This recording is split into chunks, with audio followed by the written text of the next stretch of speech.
ஒரு event start பண்றதுக்கு முன்னாடி stage decoration, guest invitation, snack distribution இதெல்லாம் ஒழுங்கா நடக்குதான்னு செக் பண்றதுக்கு ஒரு டீம் இருப்பாங்க. லைக்வைஸ் நம்ம ப்ரோகிராம் ரன் பண்றதுக்கு முன்னாடி, அந்த ப்ரோகிராம்ல நமக்கு ஃப்ரீக்வென்ட்டா தேவைப்படுற ஃபங்ஷன்ஸ், கான்ஸ்டன்ட்ஸ் அதெல்லாம் கரெக்ட்டா இருக்கான்ட்டு பிளேஸ்ல எடுத்து வைக்கிறதுக்கு ஒரு டீம் இருக்காங்க. அதை தான் ப்ரீ ப்ராசஸர்ஸ்ன்னு சொல்லுவோம். இந்த வீடியோல அந்த ப்ரீ ப்ராசஸிங் டிரெக்டிவ்ஸ் பத்தி பார்க்கலாம்.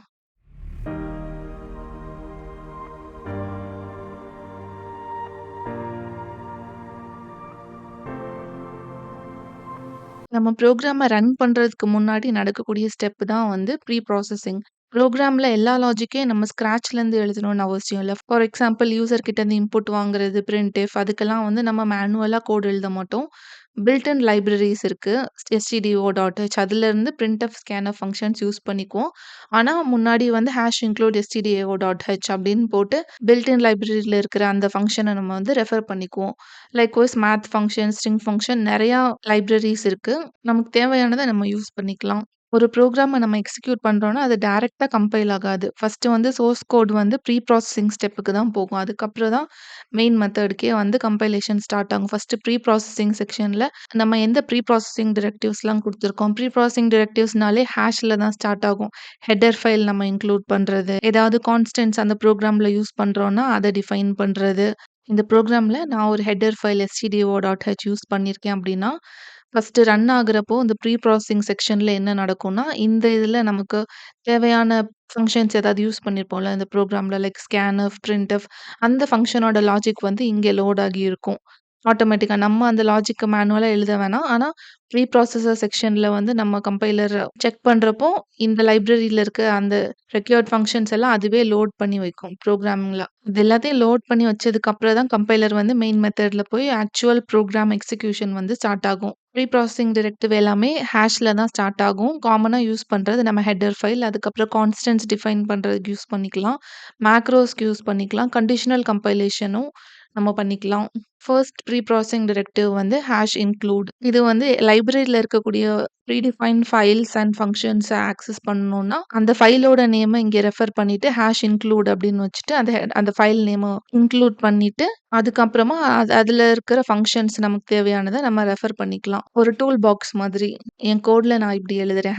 #include stdio.h #include தென் நான் ஏதாவது டிஃபைன் பண்ண ஓன் ஃபைல் டாட் ஹெச் அப்படின்னா, அந்த பர்ட்டிகுலர் ஃபைல்ல இருக்கிற ஃபங்ஷன்ஸ் எல்லாத்தையும் அது லோட் பண்ணி வச்சுக்கும். நம்ம ப்ரோகிராம் வந்து ரன் ஆகுறப்பவே மேல இருக்கும். நம்ம அத மேனுவலா எழுத வேணாம். ஆட்டோமேட்டிக்கா அதிலேயே இருக்கும். ஸோ இதில வந்து ஆங்கிள் பிராக்கெட்ஸ் இந்த மாதிரி யூஸ் பண்றோம் அப்படின்னா, என்ன அர்த்தம் அப்படின்னா, சிஸ்டம்ல ஆல்ரெடி டிஃபைனா இருக்கிற லைப்ரரீஸ வந்து நான் ஆக்சஸ் பண்ண போறேன்னு அர்த்தம். ஆனா டபுள் கோட்ஸ் இருக்குன்னா, நம்ம இப்போ யூஸ் பண்ணிட்டு இருக்கிற டைரக்டரியில நான் டிஃபைன் பண்ண சம் ஃபைல் அதுல இருக்கிற ஏதோ ஒரு ஃபங்ஷன நான் ஆக்சஸ் பண்ண போறேன். போன வீடியோல நம்ம பார்த்தோம்ல எக்ஸ்டர்ன் அப்படின்ட்டு. ஒரே ஃபைல் இன்னொரு ஃபைல்ல இருக்கக்கூடிய வேரியபிள இங்க எக்ஸ்டர்ன் இன்ட் அப்படின்னு போட்டு நம்ம ஆக்சஸ் பண்ணிக்கலான்ட்டு. அந்த மாதிரி ஆக்சஸ் பண்றப்போ #includeன்ட்டு அந்த ஃபைல் நேம் இன்க்ளூட் பண்றப்போ டபுள் கோட்ஸ் போட்டுக்கலாம். சிஸ்டம்ல ஆல்ரெடி எக்ஸிஸ்டிங்கா இருக்கிற ஃபைல நம்ம ஆக்சஸ் பண்றோம் அப்படின்னா, ஆங்கிள் பிராக்கெட் போட்டு ஆக்சஸ் பண்ணிக்கலாம். Then second pre processing directive வந்து டிஃபைன். இது வந்து ஜஸ்ட் ஃபைண்ட் அண்ட் ரீப்ளேஸ் மாதிரி கான்ஸ்டன்ட் டிஃபைன் பண்றதுக்கு. Example #define pi 3.14159 #define max 100 max வேல்யூவ 100ன்னு செட் பண்ணிக்கலாம். இப்போ இந்த மாதிரி #defineன்னு நான் குடுக்கிறதுனால, இந்த பர்ட்டிகுலர் ஃபைல நம்ம எந்த ஃபைலுக்குள்ள போய் அதே டைரக்டரியில ரெஃபர் பண்ணாலும், இதுல நம்ம டிஃபைனா இருக்கிற வேரியபிள்ஸ யூஸ் பண்ணிக்கலாம். அந்த கம்ப்ளீட் டைரக்டரியில அந்த ஆக்சஸ் இருக்கும். ஒரு ப்ரோகிராம்லயும் தனித்தனியா டிஃபைன் பண்றதுக்கு பதிலா ஒரு ஆப் டிசைன் பண்ணிட்டு இருக்கோம்னா, காமனா எல்லா ஃபைலுக்குமே இந்த வேல்யூ ஆக்சஸ் இருக்கணுங்கிறதுக்காக #defineன்னு போட்டு எழுதிக்கலாம். ஒவ்வொரு டைமும் நம்ம பை அப்படின்ட்டு ஆக்சஸ் பண்றப்போ, கோட் வந்து அந்த பைங்கிற வேல்யூவ 3.14ஆ ரீப்ளேஸ் பண்ணும். லைக்வைஸ் மேக்ஸ்ன்ட்டு யூஸ் பண்றப்போ, மேக்ஸ்ங்கிற வேல்யூ 100ஆ ரீப்ளேஸ் ஆயிடும்.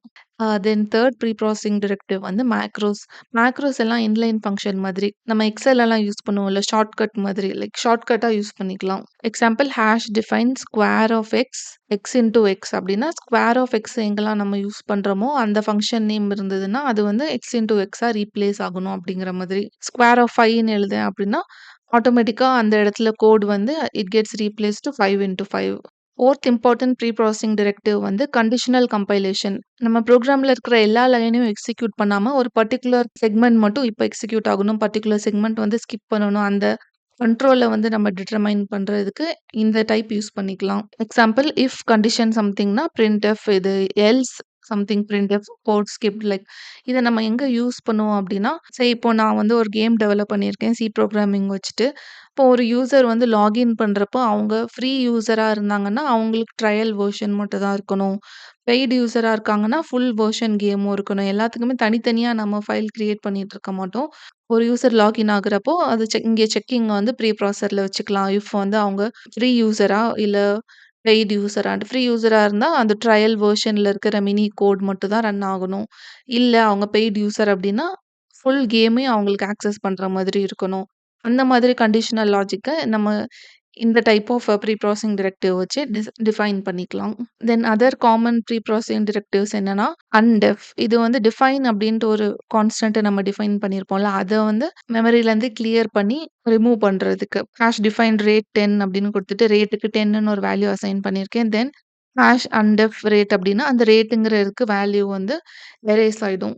தென் ஹாஷ் பிராக்மா இது வந்து புரோகிராமோட ஃப்ளோவ கண்ட்ரோல் பண்றதுக்கு யூஸ் பண்ணிக்கலாம். பிராக்மா ஸ்டார்ட் அப் தென் ஃபங்ஷன் 1 அப்டின்னா, first start up code run ஆகுனதுக்கு அப்புறம் தான் ஃபங்ஷன் 1ஓட கோட் வந்து ரன் ஆகணும்.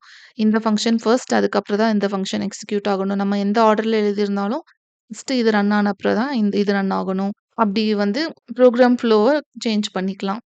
Hash pragma exit then function 2 அப்டின்னா, புரோகிராம் வந்து எக்ஸிட் ஆனதுக்கு அப்புறம் தான் அந்த ஃபங்ஷன் 2ங்கிற கோட் வந்து which of the following happens during pre processing in C. Pre ப்ராசஸிங்ல என்ன நடக்கும் அப்டின்னா, நம்ம அங்க என்ன லைப்ரரீஸ்லாம் ஆக்சஸ் பண்ணியிருக்கோமோ, அதுல இருக்க கோடுலாம் வந்து காப்பி ஆகி மேல லோட் ஆகி நிக்கும். So code is converted to machine language இல்ல. அது வந்து கம்பைல் ஆகுறப்ப தான் நடக்கும். Then directives beginning with hash are handle இது correct. Syntax error are checked அது செக் ஆகாது. எக்ஸிக்யூட்டபிள் ஃபைல் இஸ் ஜெனரேட்டட் அது வந்து கம்பைலருக்கு போயிட்டு அந்த மெயின் மெத்தட் எல்லாம் உள்ள இருக்கிற இதெல்லாம் ஆக்சஸ் ஆனதுக்கு அப்புறம் தான் எக்ஸிக்யூட்டபிள் ஃபைல் ஜெனரேட் ஆகும். Last step. So option B.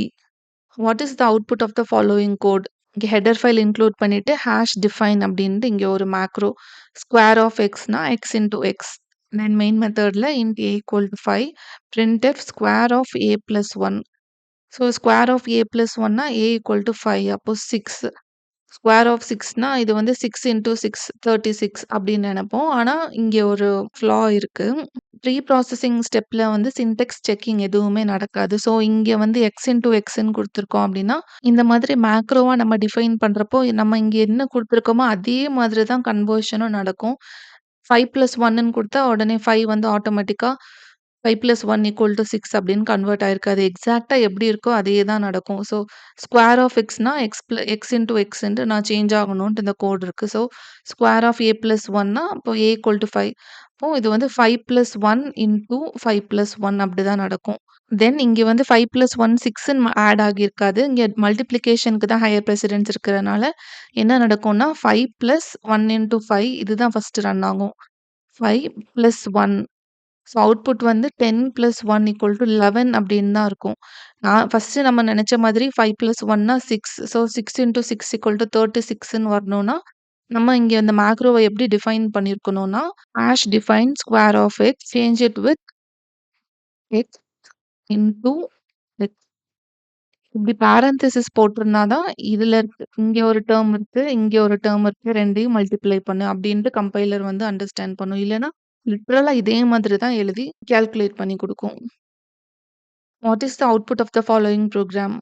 First ஒரு மெயின் மெத்தட் எழுதியிருக்கோம். தென் மேக்ரோ டிஃபைன் பண்ணியிருக்கோம். மல்டிப்ளை ஏ, பின்னா A into B. Then hash define value 10.